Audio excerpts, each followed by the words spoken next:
from microfinance institutions that they have signed agreement with. We've had to reform ITF as well as part of that process.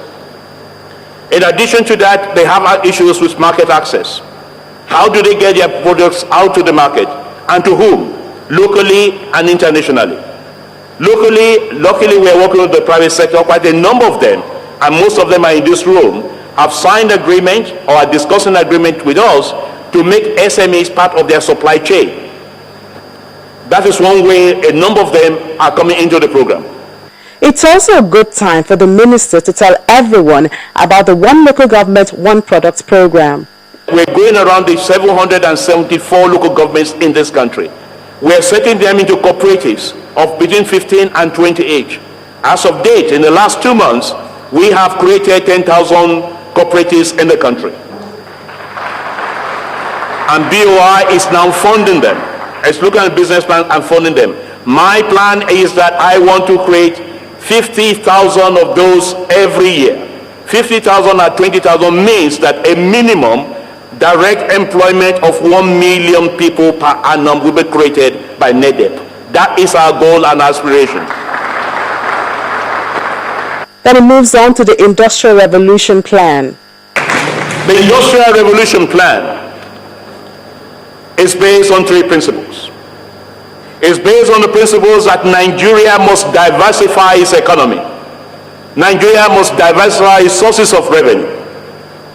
It's based on the principle and based on the directive of Mr. President himself that we must produce what we consume as a country, particularly when we can. It's based on the principles that Nigeria cannot remain where it is today. It has to become a rich nation. And I say, my favorite quote is that no nation anywhere in the world, has managed to move from a poor to a rich nation by relying entirely on exporting raw materials as we have done in decades without having a strong industrial and services sector. No country has done it anywhere in the world. United Kingdom started in 1485, as I say, under King Henry VII, which means that we have the commodities. We must learn to add great value to our commodities and don't turn them into industrial products. That is what the Nigerian Industrial Revolution Plan seeks to answer. It has about 5 main features. One is that we are focusing on sectors where Nigeria has competitive and comparative advantage, where Nigeria can be number 1 in Africa and with time top 10 globally.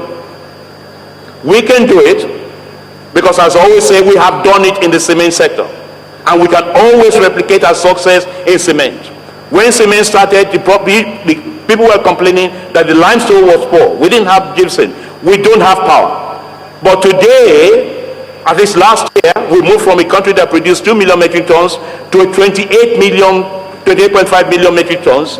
And for the first time in the history of Nigeria, Nigeria exported cement outside this country in 2013.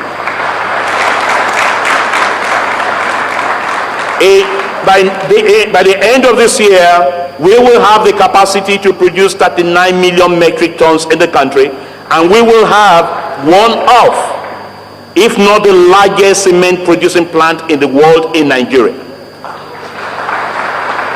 If we can do it in cement, we can do it in 15 other sectors.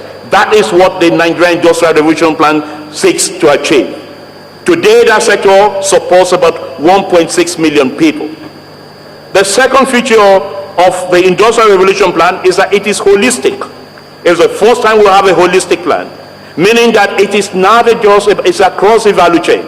It is useless focusing on what we did in the 70s by saying, companies come and assemble cars in this country, put in your CKDs, without developing our local content. That's where the job is, that's where the economic activity is.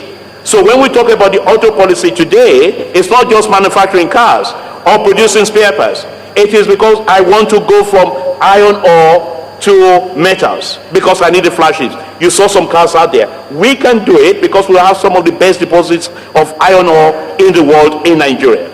I want to move from from gas. We have the 8th largest reserve of gas. I want to move from gas to petrochemicals to plastic. to support the auto industry. I want to move from rubber to tires to support the industry. We must develop the local content, and we can do it. That is how we create jobs, and that's what we mean by value addition.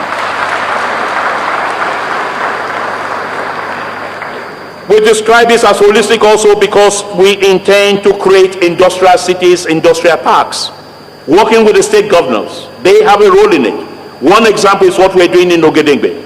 Working with the governor of Delta State, where we have the proposal, the plan, to have for the first time in this country, the first gas industrial park in this country in Ogedengbe. The governor has worked with us, giving us the land. We are working with the Minister of Petroleum and Natural Resources and the Minister of Transport, who will provide the ports there.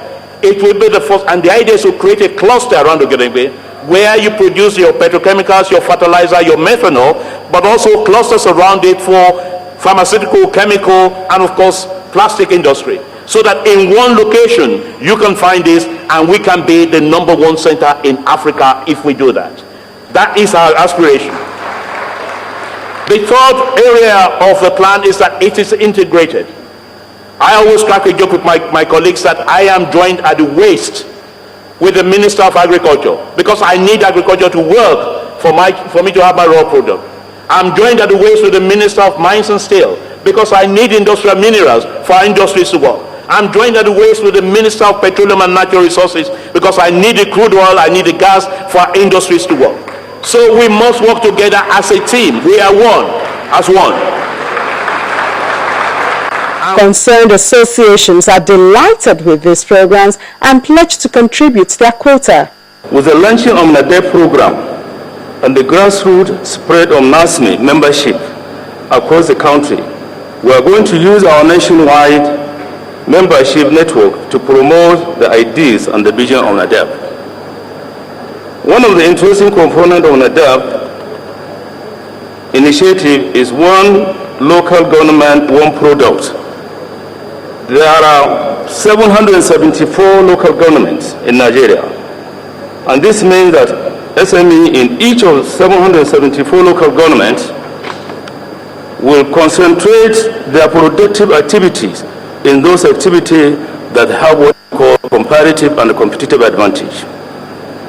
This implies driving the SME economic development to the grassroots level, which we believe NASME will do a lot of things to do that, considering our spread and our membership strength. We are going to work with all the relevant stakeholders to make a success of the laudable program, as it will be a laudable program, as it was done with one of your best programs, the UWIN program. NASME has been involved in the UWIN program. We have more than 25 mentors. Most of the mentees that benefited from the UWIN program, we are monitoring them, and we are the mentor advising them how to work to make the program success. For the Manufacturing Association of Nigeria, MAN, NEDEP and MIRP are two programs through which the association vision can be fulfilled. We form a comprehensive roadmap to industrialization. We cannot, like it's been said by various other speakers, especially the minister himself, we cannot continue to import poverty by importing what we can produce and exporting jobs. It is unpardonable. And these two combined documents will lead the way to massive industrialization in this country. We help in solving the unemployment problem of this great nation.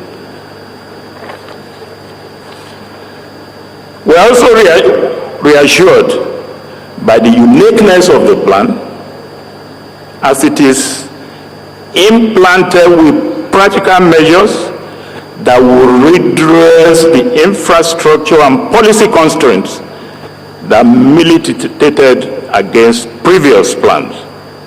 More importantly, the plan provides a combined set of policy instruments that will address the challenges faced by small, medium, and large-scale industries in a